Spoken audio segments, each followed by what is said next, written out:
J. Krishnamurti was born in South India and educated in England. For the past 40 years, he has been speaking in the United States, Europe, India, Australia, and other parts of the world. From the outset of his life's work, he repudiated all connections with organized religions and ideologies and said that his only concern was to set men absolutely, unconditionally free. He is the author of many books, among them The Awakening of Intelligence, The Urgency of Change, Freedom from the Known, and Flight of the Eagle. In dialogue with Krishnamurti is the Reverend Eugene J. Schallert of the Society of Jesuits, the director of the Center for Sociological Research at the University of San Francisco, where Father Schallert is an associate professor of sociology. I think we should perhaps start by exploring with each other the discovery of that which is most real in the world in which we live, and how we learn to see that which is most real. So would you consider that to see very clearly the whole complex human problem, not only politically, religiously, socially, but also the inward morality, a sense of otherness, if you can use that word, mustn't one have total freedom? Yes, I don't see how one can possibly explore anything of relevance to the world in which we live in the absence of a recognition or an awareness of his own inner freedom. I think that somehow or other to feel that we are limited or somehow or other constricted in our approach to social, economic, or political, moral problems, particularly, or religious problems, that we can explore these from some other base than the real base, which is the base of being free. So, but most religions and most cultures, whether Asiatic India or Europe and therefore America, they condition the mind a great deal. And you notice it as one travels around, how in each country, in each culture, they have taken tremendous pain to shape the mind. I suppose this is the function of culture, to shape the mind. I don't think it's a very effective function, but I think it's a function of culture to provide, in a sense, a buffer between the overwhelming dimensions of human existence, which then would transcend and encompass all existence, and which becomes an overwhelming sort of experience for a person. I think that cultures do, in a sense, soften or attempt to make culture manageable or doable in some way or another. Yes, but I was thinking really, when one considers how the world is divided politically, religiously, socially, morally, and especially in the religious field, which should be the unifying factor of all cultures. There one sees how religions have separated man. Yes, the and Catholic, even the Protestant, the Hindu, the Muslim, and they're all say, we're all seeking one thing. Yes, and even with the framework of within the framework of any given religion, there's a great tendency for people to divide one subgroup against another subgroup, and this seems to be indigenous to... No, therefore, freedom is this, the negation of being conditioned by any culture, by any religious division or political division. I would think in some sense that ultimate freedom is the negation of such a condition. I think the struggle for freedom is precisely the attempt to break through or undercut or get at that which underlies these various conditioning processes. I think the conditioning processes themselves go on, and that in each human being, or in each flower, or in each animal, and the task in the pursuit of freedom is precisely to break through somehow or other to that which is in some sense ultimately real. What we mean by conditioning. Well, conditioning in cultures throughout history and across space is quite varied, as you know. Conditioning, for example, in the Western world of today, has been achieved primarily through the process of the enlightenment of rational, logical processes, which I suppose are productive. Without rational processes, we wouldn't have television cameras to talk on. At the same time, with television cameras, we may not see anything. And so I suspect that what we're dealing with in our world as a primary conditioning agency is the whole world of the kinds of thoughts or categories or concepts or constructs, I call them fantasies, that people deal with and somehow or other think are real. Yes, sir, but don't these conditionings separate man?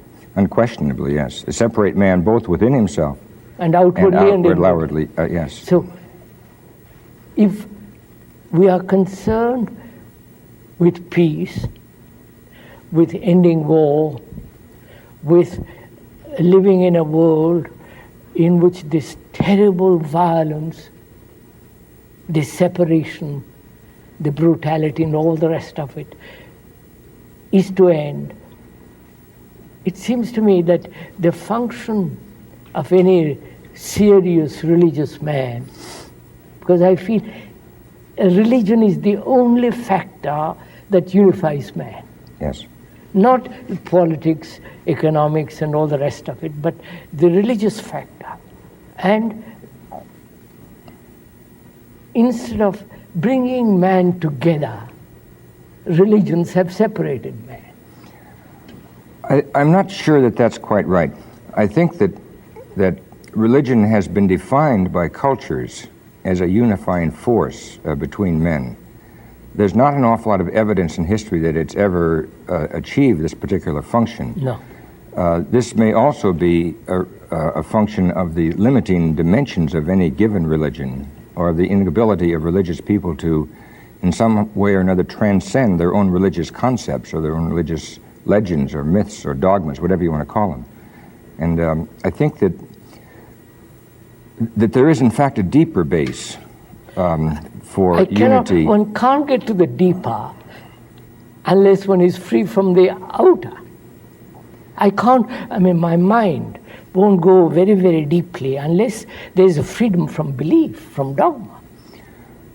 I think that's true in a sense. I think that there must be within man a sense, consciousness, experience, something, a sense of his own inner freedom before he can be appropriately religious, before he can allow religious categories as analytical categories to have any meaning for him. I think that some other must be human and free before he can ever think of being religious. And I think what's happened is just the opposite. Yes, yes. Therefore, we are seeing what the world is now, actually, not conceptually, but the actual fact of separation, wars, the terrible violence that is pervading the world right through. I feel it is the religious mind that can bring real unity to human beings. I would say rather it's the human mind or the seeing mind that may be susceptible to some exhilaration, if you will, not in the sense of stimulus, but some exhilaration relative to the phenomenon of being itself that can somehow or other bring people together or achieve an end to the conflicts that we experience. Could we approach it by asking, what separates man? What divides human beings? I think ultimately madness. Meanness. Manness. What do you mean by that, manness? I think what I mean by that is our tendency to think about ourselves as man or human rather than as being separates us from the world in which we live, from the tree, the flower, the sunset, the sea, the lake, the river, the animal, the bird, the fish, and each other ultimately. That is from each other. Yes. Ultimately, it's from each other. From each other. And that is given strength by or through these separative religions. I want to get at something, sir, which is reality or truth to be approached through any particular religion? Or is it approachable or perceivable only when the organized religious belief and propaganda, dogma, or conceptual way of living completely goes? I'm not so sure it's appropriate to say that it should completely go for a lot of other reasons that are posterior to the phenomenon of being human in the first place, or being simply in the first place. I think that if we're going to get at the question of truth, which I think is the question of understanding or seeing, we have to somehow first of all get at the question of being and the whole inner dynamics and evolutionary characters of being. I think if we can't get at that level in the beginning, that somehow that we really won't get at whatever value the teachings of the various religions offer men. If those teachings are not relevant to existence, to being, to seeing, to understanding, to loving, or to an end of conflict in a negative sense, then somehow those teachings are really not relevant for man. They're unimportant. I agree, but the fact remains, sir, just look at it. The fact remains, if one is born a Hindu or a Muslim and is conditioned by that, in that culture, in that behavioral pattern, and conditioned by a series of beliefs, imposed, carefully cultivated by the various religious orders, sanctions, books, and all the rest of it. And another is conditioned by Christianity. There is no meaning for it, except conceptually. Krishnaji, do you mean that in order for a man to be free simply, he will somehow or other have to rid himself of whatever religious, and particularly religious, but also political and cultural and social doctrines or dogmas or myths that have been associated with himself as a religious person? Right. Because you see, after all, what is important in living is unity, harmony between human beings. That can only come about if there is harmony in each one. And that harmony is not possible if there is any form of division inside and outside, externally or internally. Externally, if there is political division, geographical division, national division, obviously there must be conflict.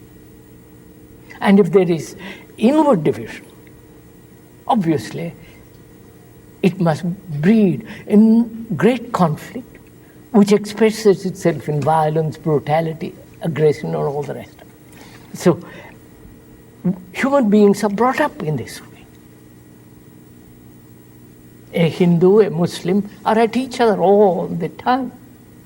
Or the Arab and the Jew, or the American, the Russian, you follow this outwardly. I think what we are dealing with here is not so much the imposition of harmony on the human being from without. or the imposition of disharmony on the human being from another. I think that my hands are perfectly harmonious with each other. My fingers move together and my eyes move with my hands. I think that there may be conflict in my mind or between my mind and my feelings insofar as I have internalized certain concepts or ideas which then are in conflict. That's right. That's right. What I must discover if I am to be free is that there is, in fact, harmony within me.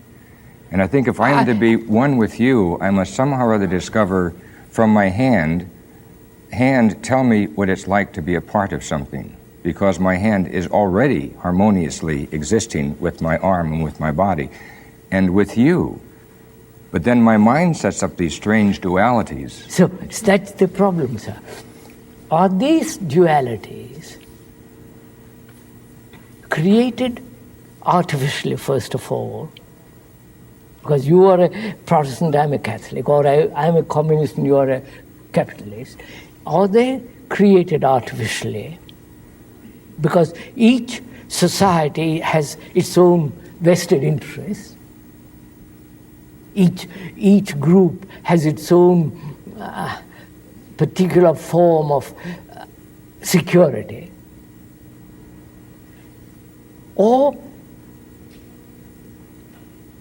is the division created in oneself by the me and the not me? I think that what I mean? I understand what you mean. The me is my ego, my selfishness, my ambitions, greed, envy, and that excludes, separates you from entering into that field.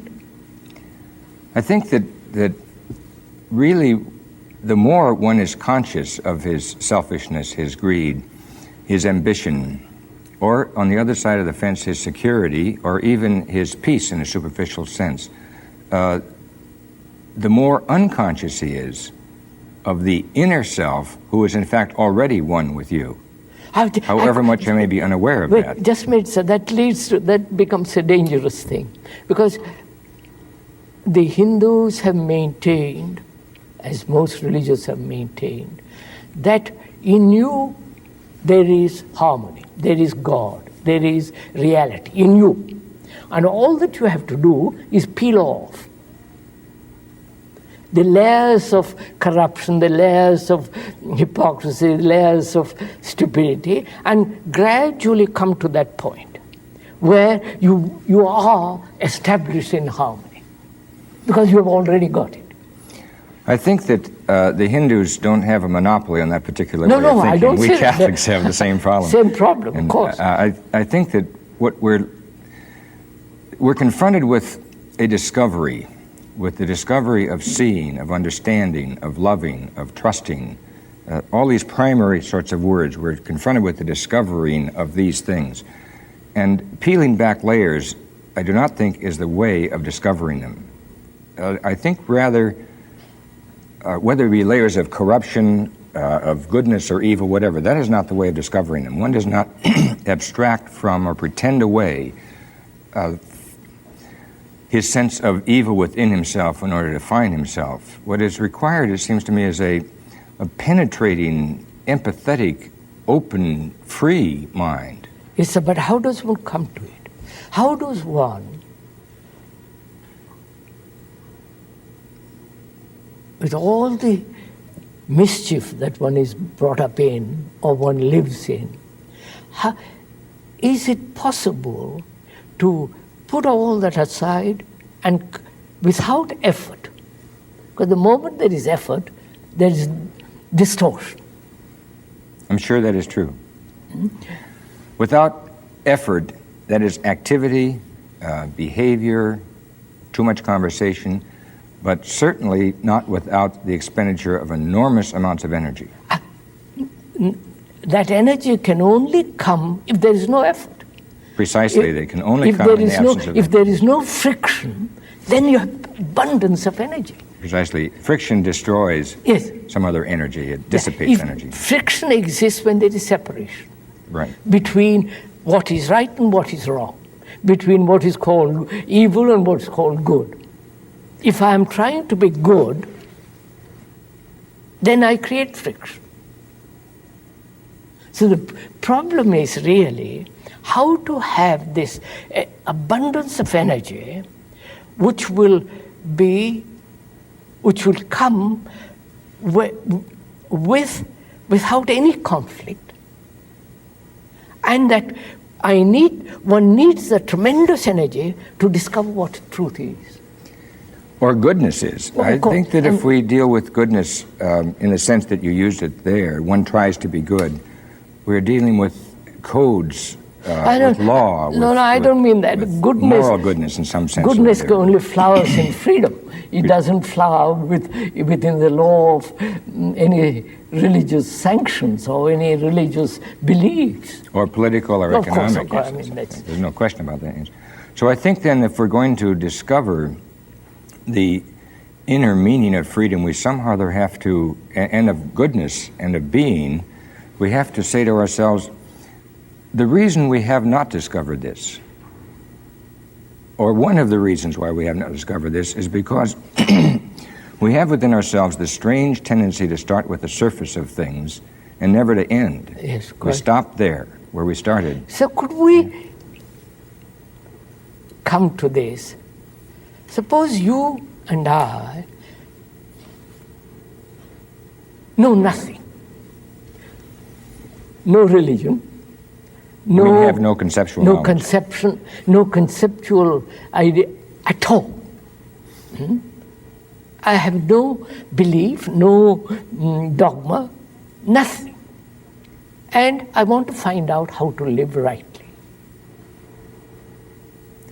How to be good. Not how to be good. Be good. Be good, yes. Now, to do that, I have to inquire. I have to observe. Right? I can only observe. Observation is only possible when there is no division. Observation is that which eliminates the divisions. Yeah.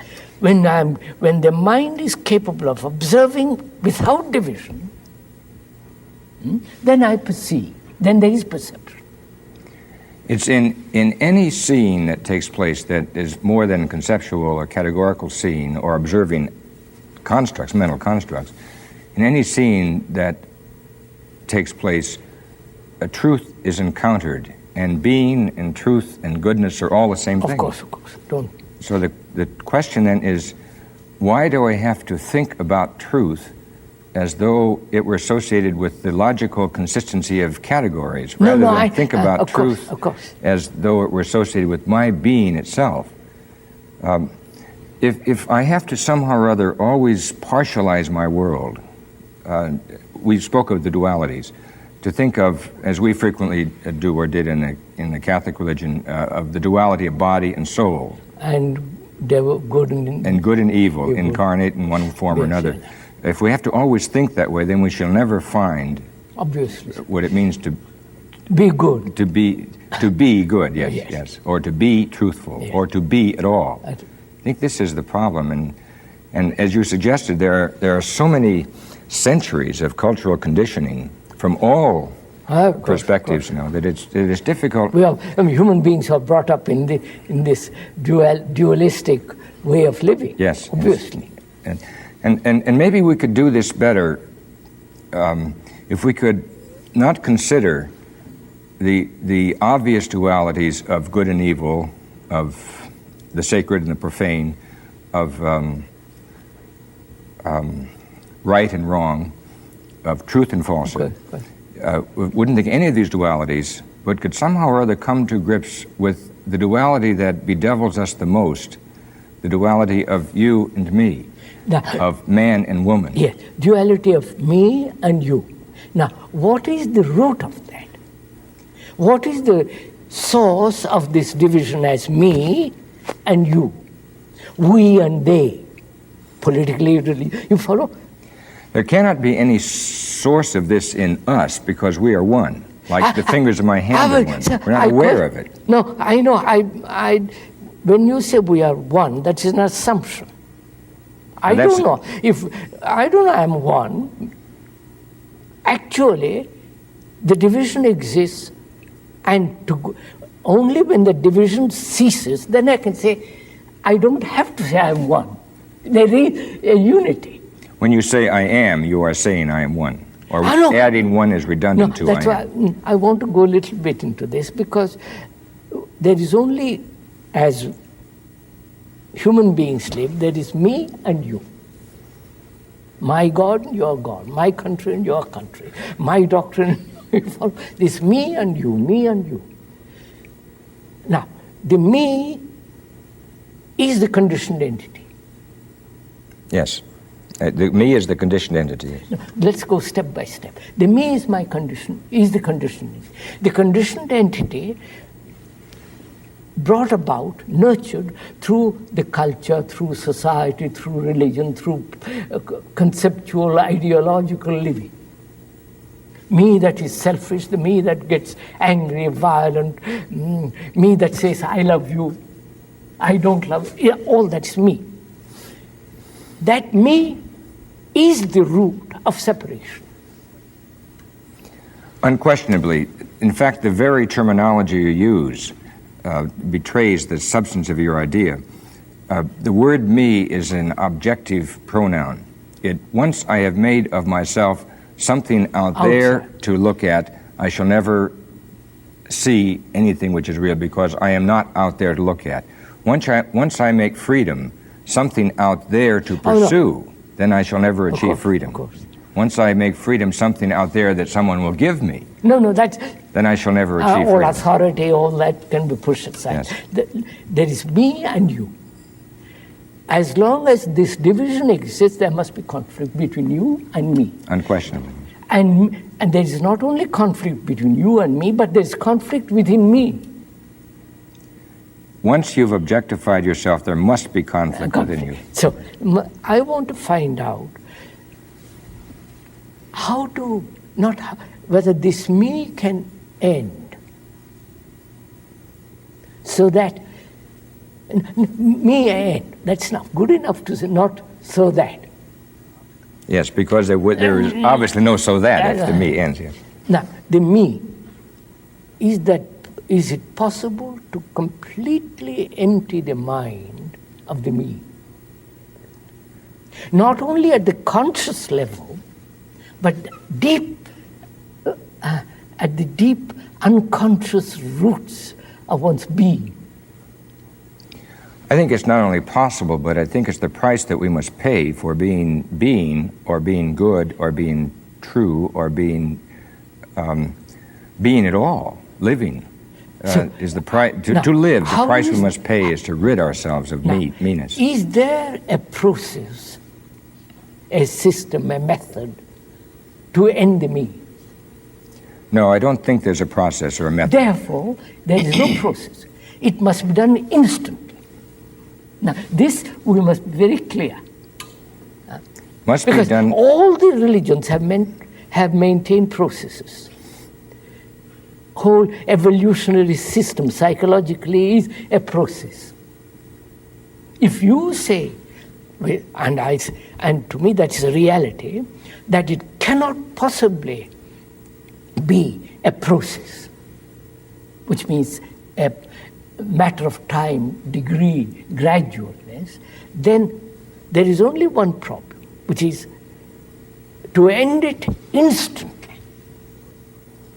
Yes, to destroy the monster at one step. Yes. Instantly. Yes. It's unquestionably what must be done.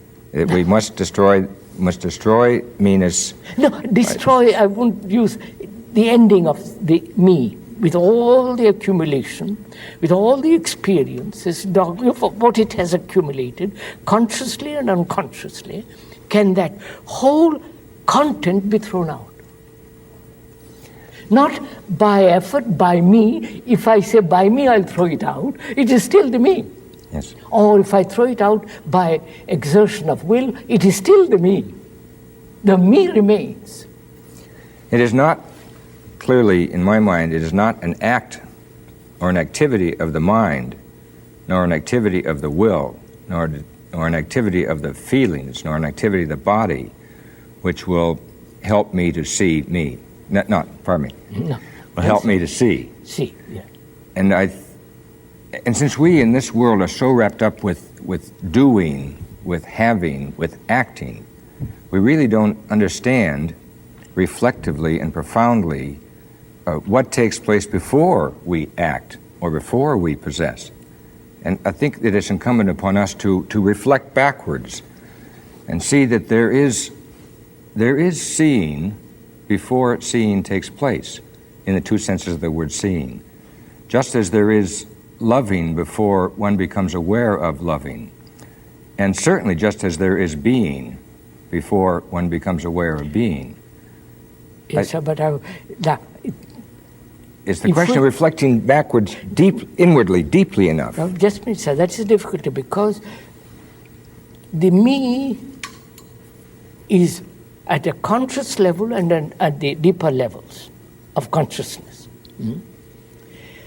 Can the conscious mind examine the unconscious me and expose it? Or the content of consciousness is the me? No, the self transcends the content of consciousness, but the me may well be the content of consciousness. But the me is not the I. The me is not the self.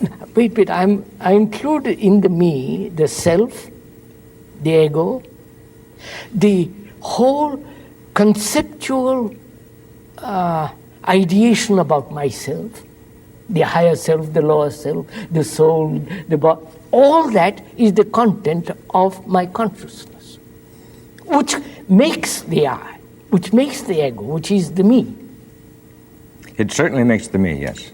I unquestionably agree with that it makes that objective self that I can examine and analyze and look at, compare, that I can be violent with others about.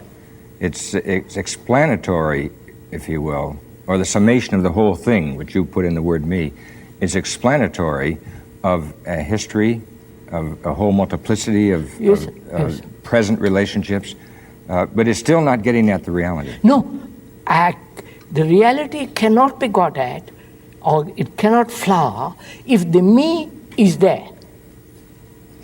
Whenever, as I said before, whenever I insist upon viewing you as me, then the reality cannot flower and freedom will not be. So, can the content of my consciousness, which is the me, which is my ego, myself, my ideations, my thoughts, my ambitions, my greeds, all that is the me, my nation, my desire for security, my desire for pleasure, my desire for sex, my desire for to do this and do that, all that is the content of my consciousness.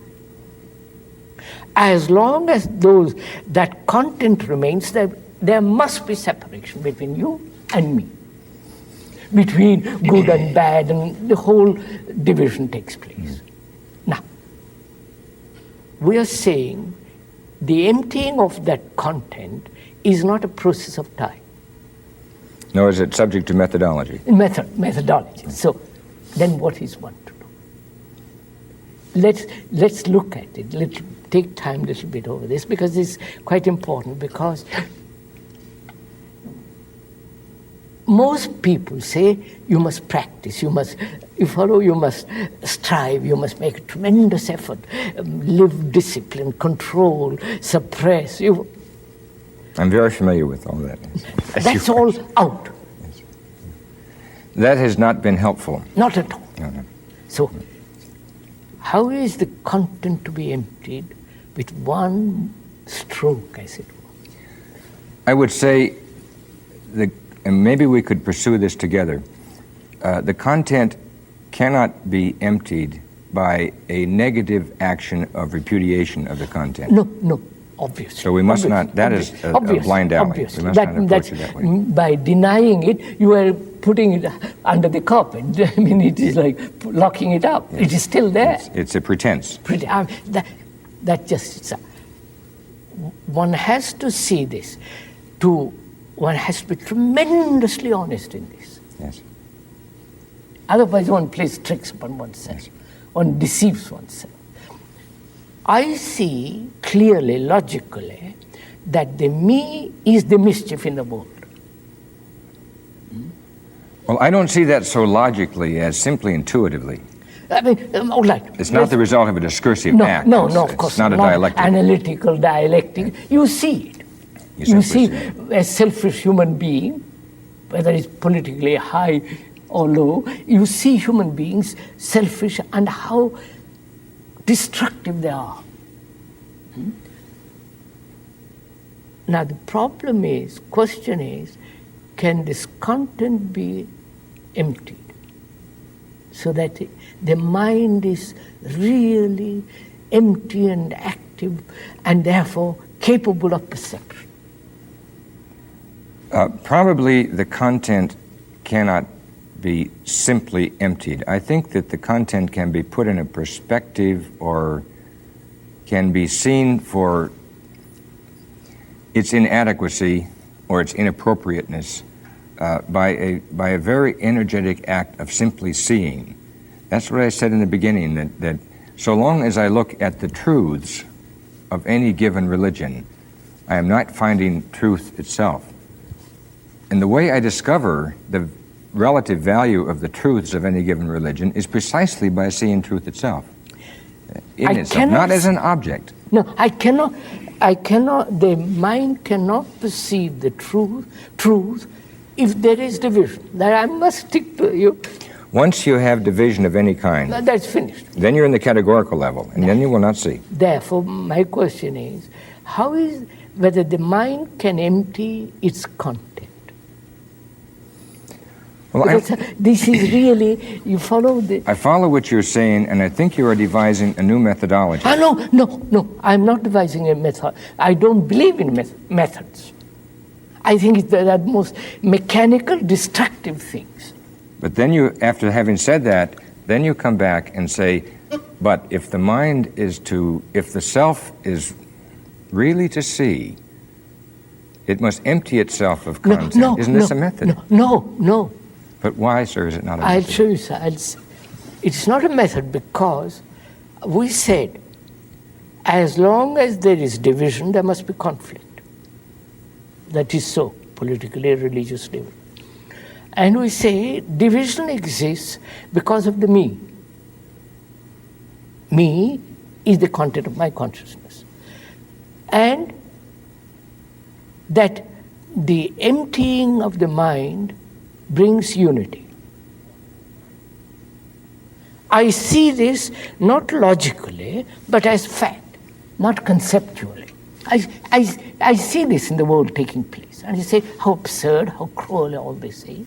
And the perception of that empties the mind. The very perceiving is the act of emptying.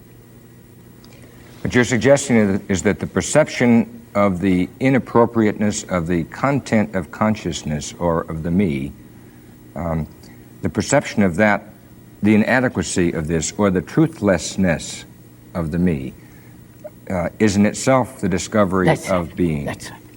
I think we should pursue that. We should. Because I wonder if the perception is in fact that negative or might in fact be very positive. No. That it's rather in the simple seeing of the being of things, and it wouldn't have to be me or you in the objective sense. It could be this table or my hand or whatever, that I discover the inadequacy of such things as the content of consciousness or these objective sorts of things like me or you in the objective sense. So it may be a rather profound display of intellectual or rather personal energy that simply makes itself by reason of the display visible to me. It's easy, it's dissipating, and at the same time it's easy to deal with concepts. We've agreed on that. It's easy to create concepts. We've agreed on that. It's easier, I maintain, to see simply. Of course. Prior to concepts. Seeing. Just simply seeing. So, there is no perception if that perception is through an image. There's no perception if the perception is through an image. I think that is very true. Now, the mind has images. The mind is bedeviled with images. I just said, it has images. I have an image of you and you have an image of me. These images are built through contact, through relationship, through you are saying this, you are hurting me, and it's built, it is there, which is memory. The brain cells themselves are the residue of memory, which is the image formation, right? Now, the question then is, memory, which is knowledge, is necessary to function. Technically, to walk home or drive home, I need memory. Therefore, memory has a place as knowledge. And knowledge as image has no place in relationship between human beings. I still think that we are avoiding the issue at hand, because I think what you have said relative to the question of memory is, as you have suggested, terribly important. But I don't think that memory or the repudiation of memory, like consciousness or the repudiation of the content of consciousness, is the solution to the problem.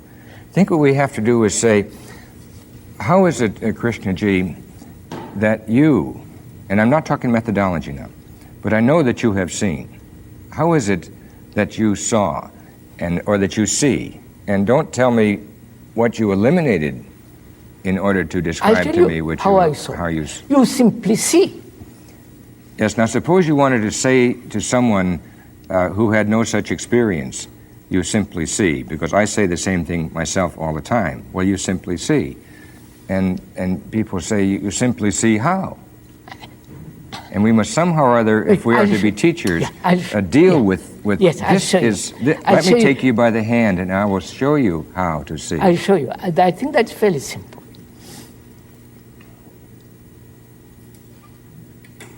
First of all, one has to see what the world is. See what is around you. See. Don't take sides. Yes. I think our terminology may get in the way here.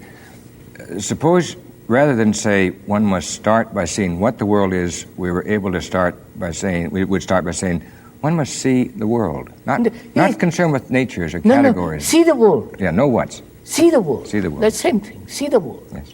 See the world as it is. Don't translate it in terms of your concepts. Now again, could I say, see the world as it is ising? Yes, put it there. Does that help? We're trying to... See the world as it is. You cannot see the world as it is if you interpret it in your terminology, in your categories, in your temperament, in your prejudices. See it as it is, violent, brutal, whatever it is. Or good or beautiful. Or whatever it is. Can you look at it that way? Which means, can you look at a tree without the image of the tree? Botanical and all the naming, just look at the tree. And once you have discovered, and it's not easy in our world to discover, the simple experience of seeing the tree without thinking treeness, or its nature, or as you say, its botany and things of that kind, then what would you suggest is the next step in the pursuit of seeing? Then seeing myself as I am. Underneath the content of your consciousness. Seeing all, not underneath, I haven't begun yet. I see what I am. Therefore, self-knowing. There must be an observation of myself as I am, without saying how terrible, how ugly, how beautiful, how sentimental, just to be aware all the movement of myself, conscious as well as unconscious. I begin with the tree, not process. I see that. And I must see this way myself. The hypocrisy, the tricks I play, for the whole of that watchfulness, without any choice, just watch. Know myself, knowing myself all the time. But in a non-analytical fashion. That's there, of course. Therefore, but the mind is trained to be analytical. So I have to pursue that. Why am I analytical? Watch it. What we being analytical? Seeing the futility of it. It takes time, analysis, and you can never really analyze, whether by a professional or by yourself. So see the futility of it, the absurdity of it, the danger of it. So what are you doing? You are seeing things as they are. Actually, what is taking place. My tendency would be to say that when we discuss this, we may use these words like seeing the self in its fullness with all of its negative and positive polarities. Yes. Seeing the self in its fullness, and then realizing the futility of analytically looking at certain dimensions of the self, and then saying, but I still must see. Of course. Because at this point I have not yet seen. As all I've seen are the analytical categories I've used to take myself apart somehow or other in little pieces. That's why I say, can you look at the tree without the knowledge? Without the prior conditioning. Prior condition. Can you look? Can you look at a flower and without any word? I can see how one must somehow or other be able to look at the self. I must be able to look at you, Krishnamurti, and not use the word Krishnamurti. Otherwise, I will not see you. That's right. This is true. That's right. Yes. Now, after I have learned through thinking to say what or other, I must see you and not even use the word. Then the word, the form, the image, the content of that image, and all the rest of it. Yes. Whatever the word denotes, I must not use. So that requires tremendous watchfulness. Yes. It requires... watchfulness in the sense, not correction, not saying I must or I must not, watching. When you use the word watching, and I think again because we are teaching, we must be careful of our words. Being aware of what it doesn't matter what word uses. Watching has the connotation of observation, and observation has the connotation of putting something out there to look at under a microscope, as a scientist would do. And I think this is what we don't want to teach. No, of course. Of course. So now, if you could use again, Krishnaji, the word watching... Instead of watching, being aware, choicelessly aware. Choicelessly aware, fine. All right. Right. Now, this we must do. Yeah. Choicelessly aware of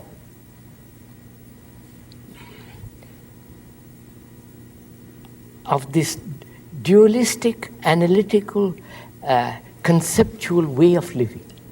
Be aware of it. Don't correct it. Don't say this is right, this. Be aware of it.